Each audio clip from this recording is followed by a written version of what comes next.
Ay mang health, ito ang buhay ko dito sa yate. Karong adlaw dira na puta magsamok-samok sa amo ang engine. Minsan ko nga lang din pala itong sasali sa aking mga vlog. Dahil minsan nga lang din pala akong bumababa dito. Marami nga pala silang ginagawa dito dahil malapit na mag-summer at malapit na kaming bumiyahe. Nakita ko nga pala ang aming boso na bumaba dito sa manhole. At para sa mga hindi nakakaalam, ang mga taga-engine po ang responsable sa maintenance at kaligtasan ng buong yate o barko. Pinapasok nga pala nila ako dito. Come inside.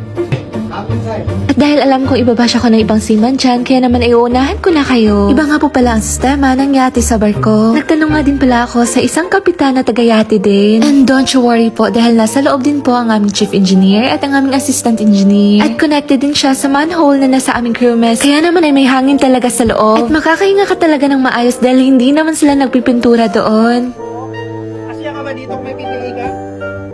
Pagkapasok ko nga pala dito ay nakabantay sila sa akin. At kung walang nagbabantay, wag na wag nyo talaga itong gagawin. Dito nga lang din pala nila ako pinatry sa may bungad. At syempre sinecure nila na safe talaga ako. Kaya naman ay hindi na nila ako pinapasok pa sa loob. Saludo nga pala ako sa mga taga-engine dahil alam kong mahirap ang trabaho ninyo. Nakita ko nga pala dito ang aming assistant engineer na may ginagawa. Isa nga pala siyang Sri Lankan at matagal na siya dito sa yate. O kakwa dahil gitunol sa yaha ang chain and strap wrench. Hindi assistant.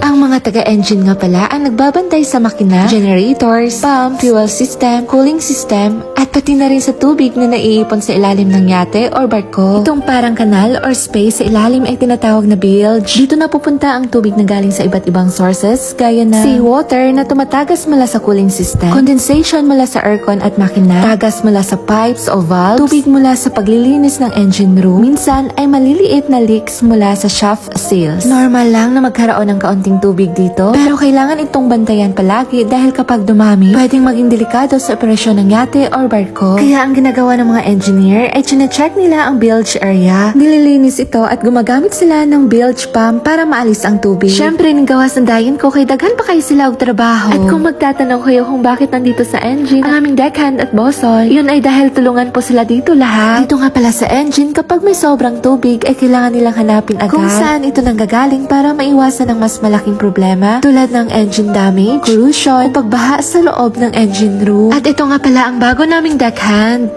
Shoutout nga pala sa mga tropa ko dyan sa Tondo.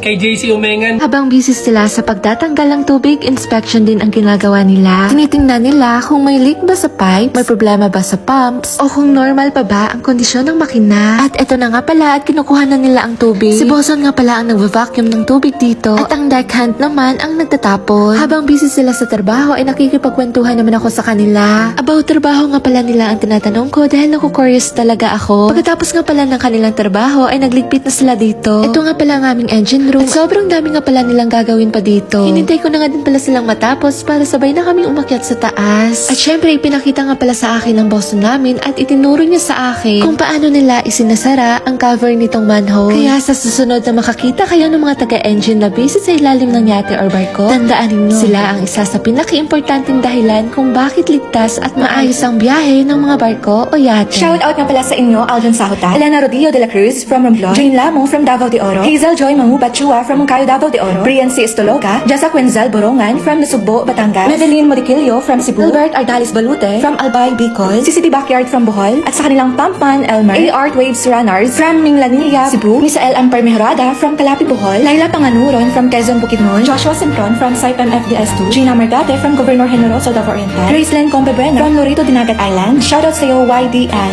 That's all for today's video. Maraming salamat. Ugampi!